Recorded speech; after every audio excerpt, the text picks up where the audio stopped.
परेशान से रहते हैं। आजकल जितने भी नए लर्नर्स हैं वो इंग्लिश को लेकर बहुत सारे परेशान से रहते हैं। वो अपने आप को कंप्लेंट कर रहे हैं, टीचर से कंप्लेंट कर रहे हैं, फ्रेंड से कंप्लेंट कर रहे हैं, रिश्तेदारों से कंप्लेंट कर रहे हैं। मैं मेरा इंग्लिश अच्छा नहीं है, मैं इंग्लिश समझ सकता हूँ लेकिन बोल नहीं पाता। I can understand English but I can't able to speak English. Guys, आज हम इसी टॉपिक पे बात करने वाले हैं। अभी तक हमारे चैनल को आपने सब्सक्राइब नहीं किया तो सब्सक्राइब कर दीजिए। At the same time bell icon को भी क्लिक कर दीजिए ताकि आपको हर छोटा अपडेट आपको मिलता रहे। आपका छोटा सा प्यार और आपका छोटा सा आशीर्वाद भाई को बहुत मोटिवेट करेगा, इसलिए भाई को ज़्यादा से ज़्यादा प्यार दे। अपने टॉपिक की ओर बढ़ते हैं। आई can understand English but I can't speak English. इसके पीछे क्या कारण है, हम कुछ कुछ ट्रिक्स और सम टेक्निक्स शेयर करेंगे जिसकी मदद से हम अंग्रेजी भी बोल पाएंगे और समझ भी पाएंगे। तो हम बिना देर किए हुए अपने आगे वीडियो की ओर चलते हैं। पहला रीज़न है लैक ऑफ प्रैक्टिस स्पीकिंग। हम सब कुछ कर लेते हैं, इंग्लिश गाना सुन लेते हैं, इंग्लिश में न्यूज़ सुन लेते हैं और इंग्लिश में post cards, English conversation video सब कुछ देख लेते हैं, सुन लेते हैं, लेकिन इंग्लिश में कभी बोलने की प्रैक्टिस नहीं करते हैं। तो हमारा पहला टिप्स है lack of English speaking practice. So you have to practice English as much as soon as possible. आपको जितना से जितना हो सके इंग्लिश में प्रैक्टिस करने की ज़रूरत है। बिना प्रैक्टिस किए आप अंग्रेजी नहीं बोल सकेंगे, क्योंकि आपने सुनने का ज़्यादा काम किया, आपने पढ़ने का ज़्यादा काम किया, इसलिए आप अंग्रेजी समझ सकते हो।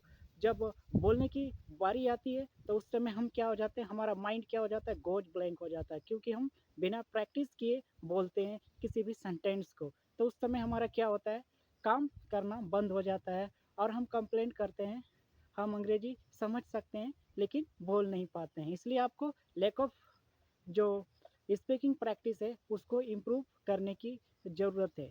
हमारा दूसरा रीजन्स आता है फियर ऑफ मेकिंग मिस्टेक। जब भी हम अंग्रेजी बोलने की कोशिश करते हैं तो उस समय क्या होता है, हम सभी डर जाते हैं कि सामने वाला क्या सोचेगा, हमारे ऊपर हंसेंगे और मजाक बनाएंगे। ऐसा बिल्कुल भी नहीं सोचना है दोस्तों। अगर आपको इंग्लिश स्पीकिंग वाकई इम्प्रूव करना है तो आपको मेकिंग ऑफ फियर से नहीं डरना, क्योंकि mistake is our part of learning skills.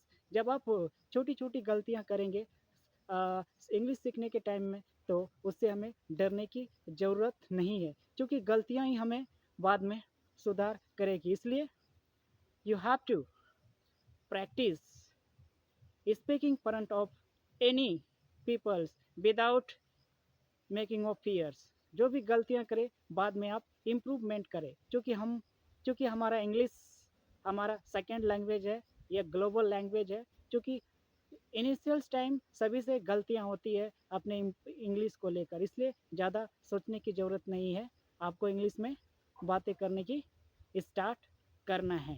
हमारा तीसरा होता है लैक ऑफ वोकेबलरी। जी, हमारा तीसरा क्या होता है, लैक ऑफ वोकेबलरी, यानी शब्दों की कमी होना। जब कभी हम दूसरे के सामने इंग्लिश में बातें करने की कोशिश करते हैं तो हमारे पास क्या होता है, शब्दों की कमी हो जाता है, जिससे हम अपने थॉट्स को नहीं कन्वे कर पाते, इजी तरह से कम्युनिकेट नहीं कर पाते, क्योंकि हमारे पास शब्दों की कमी होता है। इसलिए डेली से डेली 4 से 5 नए वोकेबलरी इम्प्रूव करें और अपने सेंटेंस में यूज करें। आपको डेली से 4 से 5 सेंटेंस नए नए सीखते रहना और उनको अपने आम बोल चाल की भाषा में उसे यूज करने की कोशिश करें। हमारा चौथा आता है रीड आउट लाउड। जी गाइस, रीड आउट लाउड का मतलब होता है आपको जोर से पढ़ना है। कोई भी न्यूज़पेपर हो गया, आर्टिकल्स हो गया, आपका छोटा स्मॉल बुक्स हो गया, इंग्लिश को आपको जोर से पढ़ना है, रीड आउट लाउड। जब आप रीड आउट लाउड जोर से करेंगे तो आपका प्रोनाउंसिएशन है ना, वो क्लियर आएगा, आपका साउंड्स क्लियर आएगा, आपको कॉन्फिडेंस आएगा अपने इंग्लिश के ऊपर से। सो इसलिए आपको रीड आउट लाउड करने की ज़रूरत है। हमारा पचमा पचमा ट्रिक्स आता है never use a lot of grammars. Grammars ज़्यादा हमें यूज नहीं करना, क्योंकि जब हम ग्रामर्स ज़्यादा यूज करते हैं तो वो टाइम में हम सेंटेंस भूल जाते हैं, स्ट्रक्चर्स भूल जाते हैं ग्रामर को लेकर। इसलिए ज़्यादा ग्रामर की सोचने की ज़रूरत नहीं है अपने इम्प्रूवमेंट को लेकर। हमारा छठा आता है नेवर गेट ए इंग्लिश इन्वायरमेंट। हमें क्या, हमारे पास इंग्लिश इन्वायरमेंट नहीं होता, जिससे क्या होता है हम सभी इंग्लिश एक दूसरे से बोल नहीं पाते हैं। तो हमें क्या करना है, आजकल सोशल मीडिया है, सोशल मीडिया के द्वारा हम फ्रेंड बना सकते हैं, या तो हम इंग्लिश कन्वर्सेशनल वीडियो किसी से भी देखकर उसे दोस्ती करके उससे हम इंग्लिश में बात कर सकते हैं। हमारा सातवां रीजन्स आता है वर्क ऑन योर सेल्फ। क्योंकि आपने इंग्लिश के ऊपर कभी काम नहीं किया, आपने सुनने की कोशिश किया लेकिन अपने इम्प्रूवमेंट्स के लिए आपने बोलने का काम नहीं किया, तो you have to start practice on your self in front of mirror. आपको 4 से 10 लाइनें लिखना है और मिरर के सामने खड़ा होना है। Practice your self. आप इन सारे चीज़ों को जब नियंत्रण अभ्यास से कोशिश करेंगे तो आपको ज़रूर कामयाब मिलेगा इंग्लिश को लेकर। सो आज का हमारा टॉपिक यहीं पे समाप्त होता है।